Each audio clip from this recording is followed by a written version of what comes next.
really for college wrestling and freestyle. It's actually illegal for folk style, high school and below. So how I set up my reach back is I use my legs first. A lot of people, they like to do it like this and then flick it up like that. But what I notice is if I go to flick it up like that, people know it's coming and they'll keep their legs stiff. So keep your legs stiff and I won't really get it.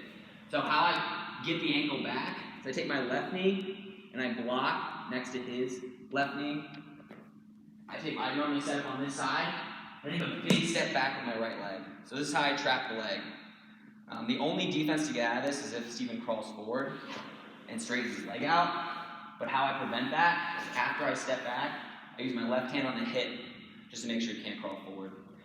Then after that, I grab him with my right hand. So right leg, step back, right hand. I just start pulling up, left hand, and then I grab all the way around to the heel with my right hand again. Super important that you secure the leg. Real tight around the heel.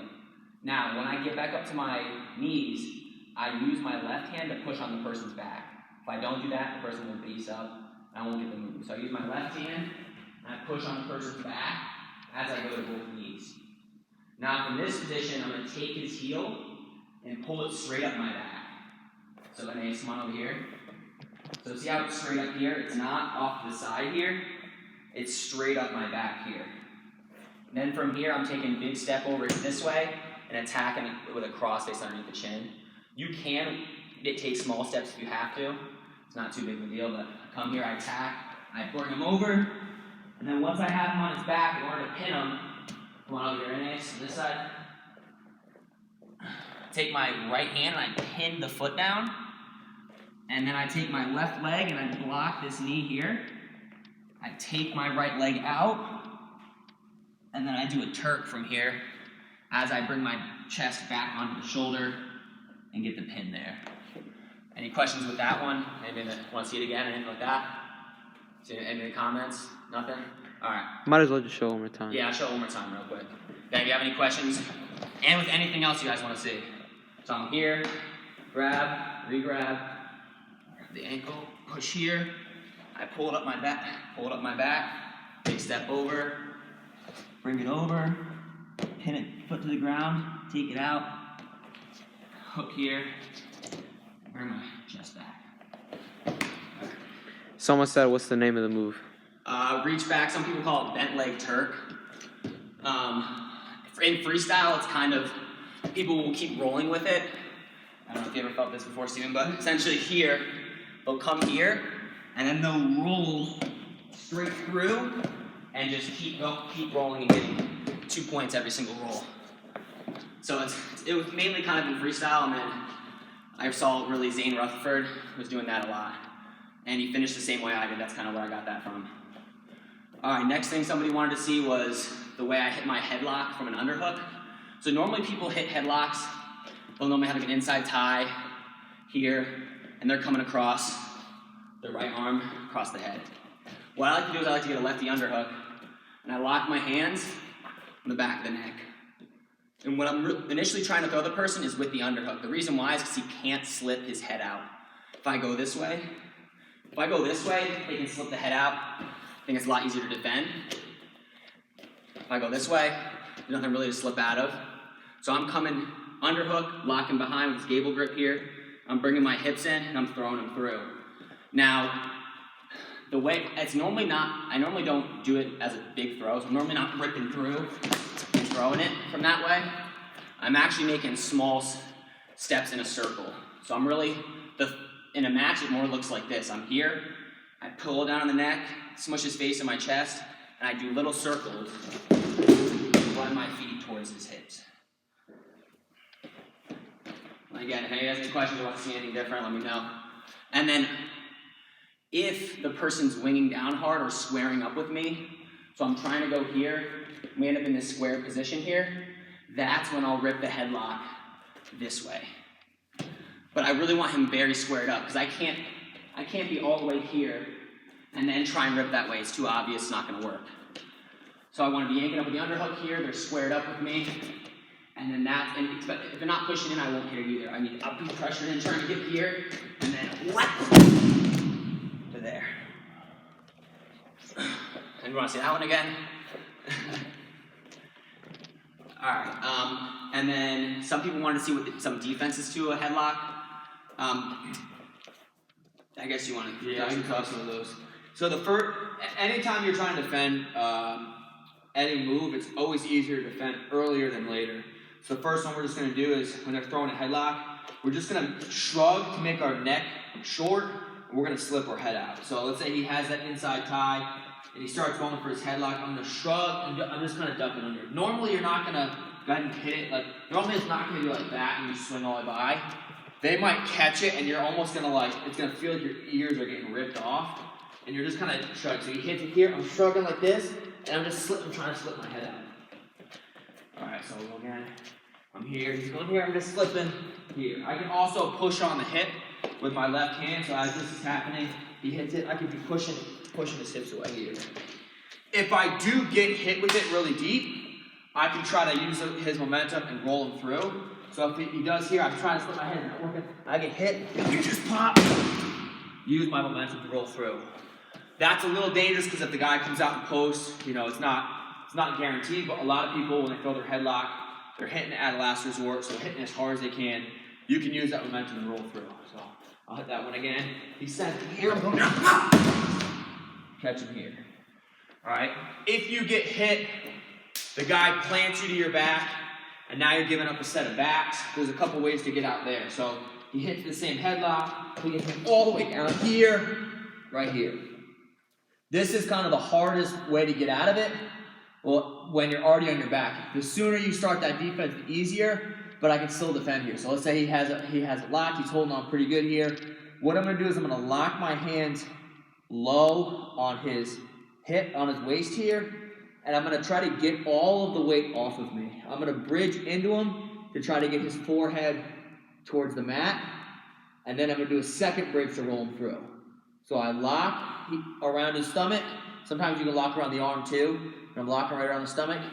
I'm scooting my hips underneath so that when I bridge, it lifts his hips up. So I bridge forward till his forehead plants. And then instead of just rolling across my back, I bridge up really high like this. And I'm rolling them over my head. When I hit this, none of the weight should be on my neck. So I'm bridging to the point where all of his weight is over me. So when I'm here, I'm bridging, the weight should be here. If the weight's on your chest, it's much, much harder. And you'll see guys do this. Like this is where you can get yourself in trouble, is you bridge him right and then you go like this and just turn. If I just turn, I'm guaranteed to get pinned. So I'm locking, I drive in, I pop my hips up here, bridge way over, then run my feet in. I'll show that one more time, and then I'll show another way to go. So he's got this headlock good. I get my hips underneath him. I bridge in, bridge up tall, run my feet in, get my reversal here. I won my first state title in this move. There you go. I got slammed on my back, and then I found my way off.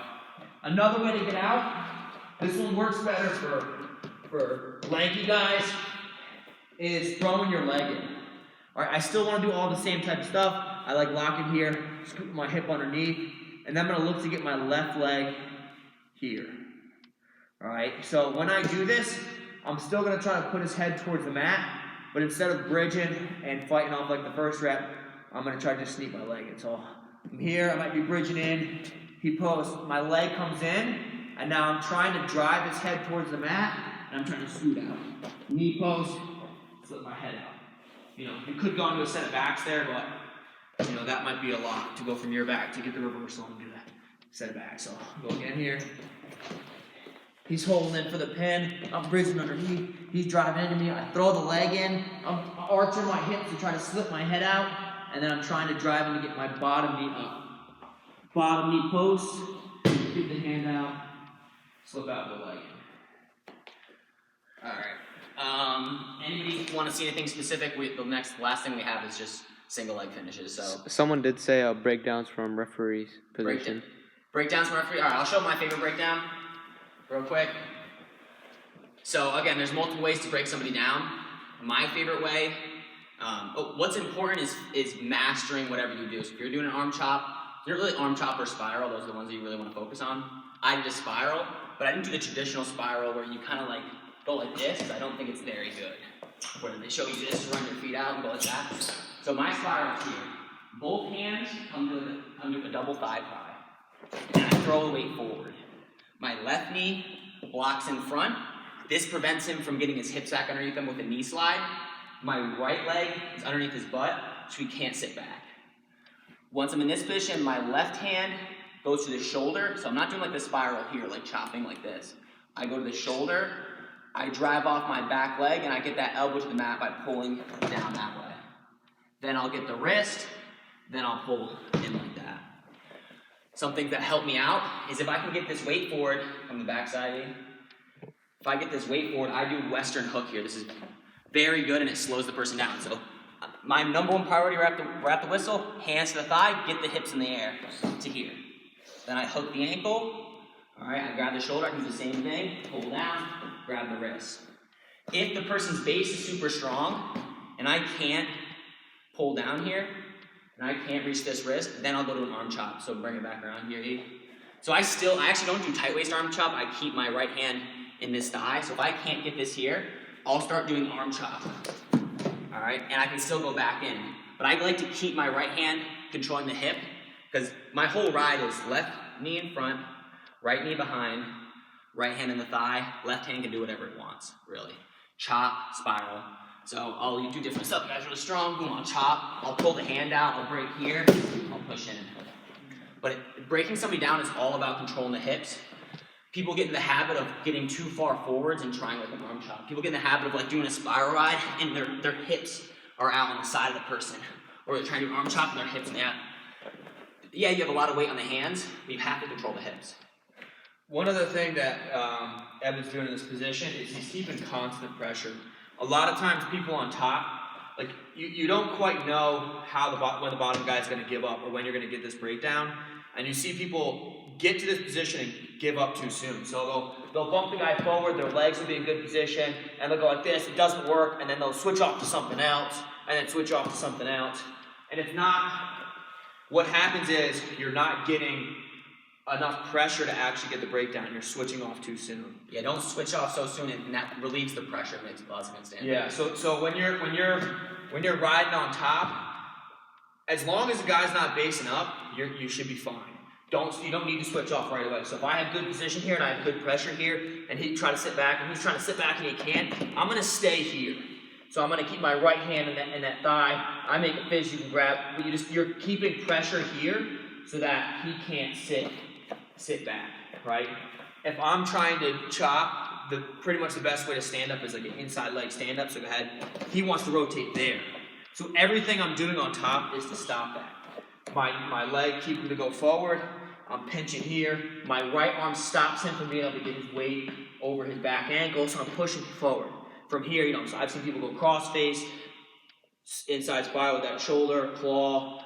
It's really the positioning that's more important than the actual move of the breakdown. So when you're trying to master a breakdown, think about mastering that position more than just an arm chop or just a spiral. Legs in the right position, hands in the right position, and that forward pressure. All right, so we'll rip through a couple of single finishes. Single finishes, you got on your feet, you got on the mat. I'll show you my favorite one on my feet. I'll show you my favorite one on the mat. If we did all the finishes, it'd take a long time, probably 5 hours or so. So I'm here. Whenever I have a single in the air, I'm driving into the person. I don't walk backwards. This allows the person to get their weight into me. So once I get the single, unless I'm pulling them back in the center, that's the only time I'll walk backwards. But normally, I'm pushing into them here. My favorite is a sweep where I punch up on the knee and I time the step. So as I feel him about to jump, I'm gonna punch my right hand underneath his knee, lift him in the air. I'm trying to get his foot off the ground, and then I'm gonna sweep at the same time. But as you get better, you'll time it. Boom! Be as aggressive as you can. If you don't time it well, then you're just gonna hit a hard foot and it normally won't finish. It all kind of starts with moving him backwards though, because like he doesn't have to hop here. He doesn't have to hop. Even any of these ones you like to do, you know, the hop here. Getting him hopping, making him off balance, boom. And you see how I lower my level as I finish? That's to make sure he doesn't grab my ankle and do any funk rolls. As he falls, I land with him. I'm ready to finish, good position. And even that position where he falls, gotta get there. Some people, when they get here, will drop both knees, will go there, and their head will start going like this. If he goes here, some people will not, like, for example, I'm not gonna turn away. I'm gonna scoot his head, and I'm gonna try to stay in this position. So even though you might hit the first part perfectly, you sweep and he lands, you still need to be in good position and cover the right way. Otherwise, you did all that work for nothing. So the positioning of after he finishes it, he sweeps, I'm here, he's going right here. My hands are even blocking. Now, I can't turn in for an ankle roll. That leg's too far back to reach. It kind of puts me in a position where it's like, okay, I'm going to turn out rather than risk giving him back. So I'm going to turn here, he covers, and he's in good position. All right. Then I'll show my fairway finish backside. Backside is all about the pressure and having your shoulder behind the person's leg. So when the person sprawls, I'm already planning on going backside. So I shot this single, he sprawls. I normally like to post. You don't have to post, you can keep the leg, but I normally post my inside hand, and then I drop my right elbow behind the leg, all right? Now, as I circle my hips around, all right, I make sure to see this shoulder, it's gotta be hidden behind the leg. Do not allow your shoulder to pop out in front. It has to be hidden. And as I circle behind, I drive in. Reason being is put this far foot up. If I don't drive in, if I don't meet the pressure and just circle behind, my shoulder will pop out and the person will get a shin whizzer. So I keep my shoulder behind. As I circle, I pressure in as I circle. And even when I shelf, I don't shelf the leg and go backwards. I shelf the leg and go forwards. I step up into the shelf. So I keep that pressure into him so he doesn't have an opportunity to reverse, to do anything, sprawl or reverse. So I shoot the single. My pressure's in tight.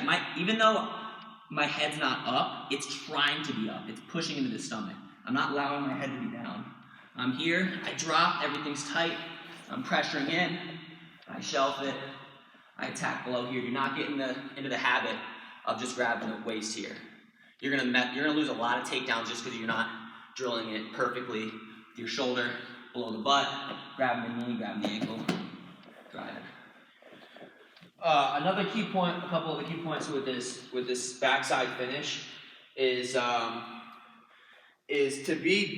when you're practicing, to be disciplined to hit it right for every single rep.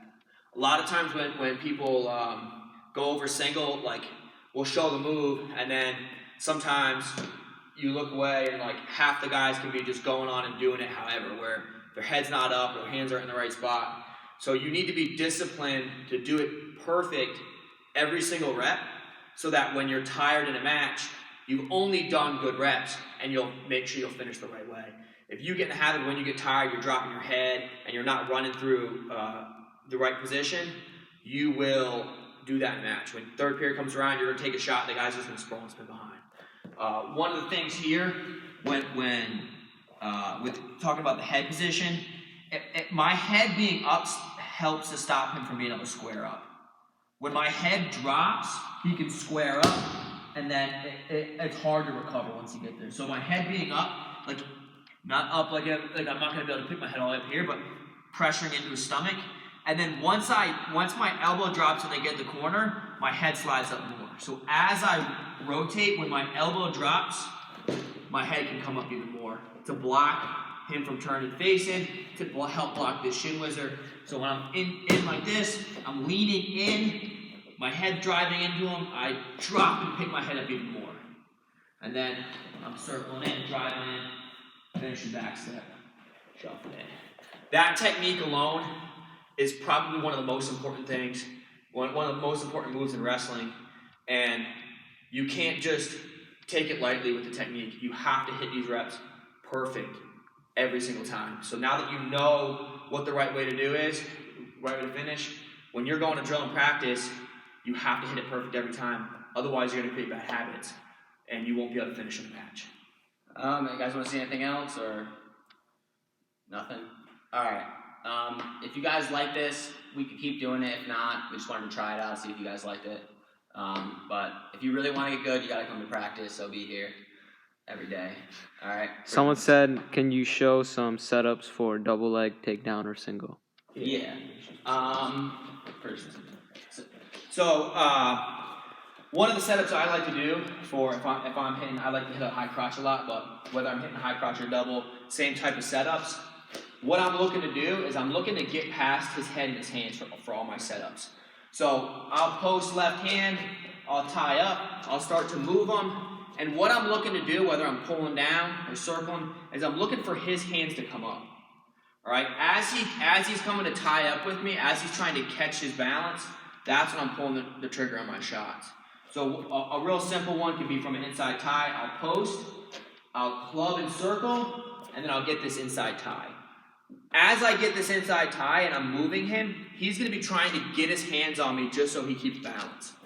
And when he does it, I'm going to shoot. So I'll post, I'll club and circle, I'm pulling down my left hand, and now as his hands are reaching up, as he's reaching up, I level change, and I'm my shot move. So I'm going to be moving in my stance post, circle, pull, here. Getting it on the shot. So it's the timing of the setup. Don't worry too much about hitting crazy stuff. Like I don't need to hit a drag, watch him square up, double tap his face, then to shoot. All you need to do is put him in bad position, and when he gets nervous and tries to get his hands on you, you just shoot past his hands. I'll go one more time.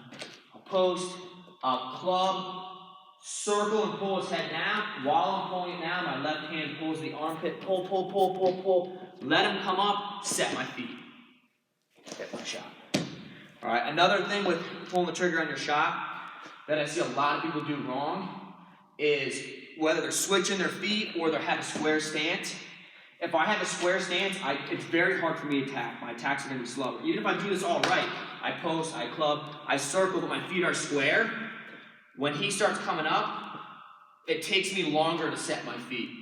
So when I'm trying to shoot, I already know, like I drill this specific setup. So I drill post, club, circle, shoot. So I know when to set my feet. So for example, my right leg's forward, I post, I club, inside tie. As I'm pulling him, watch, as I'm pulling, my feet start to set here. So I'm setting my feet at the right time because I know the way he's going to react, and I know when I should shoot. If I don't practice specific setups, you might hit this perfect, here, perfect, but I'm here, and now I go to set my feet and his hands are back down. So practice setting your feet while you're hand fighting so you can pull the trigger on your shots at the right time. Yeah, and I guess my favorite setup to double is I hand fight super hard. So after a hard hand fight, I fake hand fight and then shoot back in. So after I do a hard hand fight, boom, I always hand fight super hard. I'll push the guy away. And then when I go to fake reach for another collar tie or whatever, and he'll reach up, and that's when I blast. So I hand fight super hard, boom, boom. I'll push away. I'll come back. I'll shoot right into my double or high crotch normally. You can do single, but doubles are great when the person reaches and just blast them right through them. Yeah, and the nice thing about a double is that there's a lot less scrambling. When I get on a high crotch, I still have to go to the next move to finish. A double, you're already like, this is the move, that's the final position before you finish. A high crotch, usually you have to switch to a double or you go crack down. So, especially for people, for beginners, a double is the easiest way to finish. If you're getting on a double, it's much easier to finish than a high crotch. But as you learn the techniques, it can be very hard to get to a double. But once you get there, it's easier to finish. Anything else? Someone said, can you do a head and an arm? Head and arm, like a headlock. Headlock, yeah. Well, what was it? Go back to once it's posted, go back to the beginning. Evan covered his headlock from underhook here, and then from when they square up. So that's a little bit earlier in the video. But if you have more questions on that, you can just let us know. We can make a separate video as well too. Yeah. Good. All right. Well, let us know if you guys want to see this stuff again, and see you guys at practice. And